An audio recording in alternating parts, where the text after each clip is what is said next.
ರಾ news Kannada ಪ್ರಾಯೋಜಕರು Vikas career academy Dharwad. Hubballi Dharwad courier association ವತಿಯಿಂದ cricket tournament season 2 ಸ್ಪರ್ಧಾರ್ಥಿಗಳಿಗೆ ಶುಭ ಕೋರಿ ಬ್ಯಾಟಿಂಗ್ ಮಾಡುವ ಮೂಲಕ ಕ್ರಿಕೆಟ್ ಟೂರ್ನಮೆಂಟ್ಗೆ ಡಾಕ್ಟರ್ ರಮೇಶ್ ಮಹಾದೇವಪ್ಪನವರು ಚಾಲನೆಯನ್ನು ನೀಡಿದರು.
ಪ್ರಕಾಶ್ ಒಂಬಳಗೆ ಸುಸ್ವಾಗತ.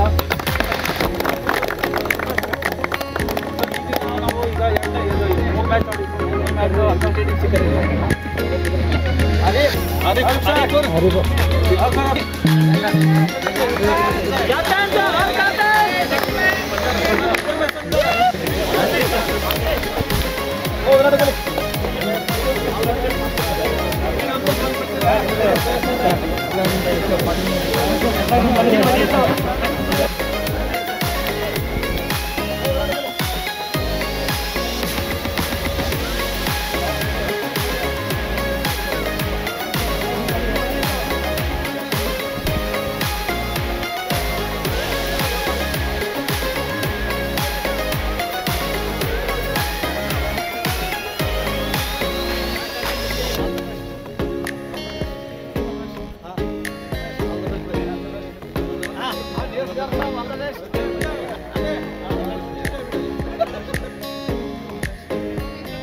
ಅಂತರ ಮಾತನಾಡಿದ ಮಾದಪ್ಪನವರ್ ಕ್ರೀಡೆಯಿಂದ ಆರೋಗ್ಯ ವೃದ್ಧಿಯಾಗುವುದು, ನಾಯಕತ್ವ ಗುಣ, ಶಿಸ್ತು ಬೆಳೆಯುವುದು, ಆಟದಲ್ಲಿ ಸೋಲು ಗೆಲುವು ಸಹಜ, ಇಂದಿನ ಸೋಲು ನಾಳಿನ ಗೆಲುವು.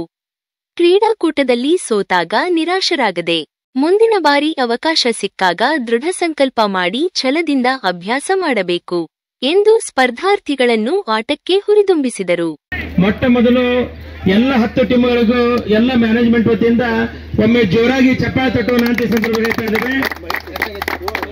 ಈ ಒಂದು ಕ್ರಿಕೆಟ್ ಅನ್ನು ಕಂಡಕ್ಟ್ ಮಾಡಿದ್ದು ಪ್ರೀತಿ, ವಿಶ್ವಾಸ, ಆತ್ಮೀಯತೆ ಬೆಳೆಸಲಿಕ್ಕೆ ಹೊರತು ಯಾವುದೇ ಯಾರೋ ಗೆಲ್ಲಿ ಯಾರೋ ಸೋಲ್ಲಿ ಎಲ್ಲ ಅಣ್ಣ ತಮ್ಮಂದಿರ ಭಾವನೆಯಿಂದ ತಾವೆಲ್ಲರೂ ಪಾಲ್ಗೊಳ್ಬೇಕು. ಯಾಕಂದ್ರೆ ಈ ಕಂಡಕ್ಟ್ ಮಾಡೋದು ಅಷ್ಟೊಂದು ಈಸಿ. ಈ ಸಮಯದಲ್ಲಿ ಸಂಘದ ಅಧ್ಯಕ್ಷ ಶಶಿಕುಮಾರ್, ಸಂಘದ ಪ್ರಧಾನ ಕಾರ್ಯದರ್ಶಿ ಶಕೀಲಾ ವಲಿ ಅಹಮದ್, ಅಬ್ದುಲ್ ಗಣಿ, ಅಬ್ದುಲ್ ಸಾಧಿಕ್, ವಿನಾಯಕ್ ಜೋಶಿ, ಹರೀಶ್ ಜಂಗ್ಲಿ, ಸುನೀಲ್ ಕಟ್ಟಿಮನಿ, ಸಂಘದ ಎಲ್ಲಾ ಪದಾಧಿಕಾರಿಗಳು ಹಾಗೂ ಸದಸ್ಯರು ಸಮಯದಲ್ಲಿ ಉಪಸ್ಥಿತರಿದ್ದರು.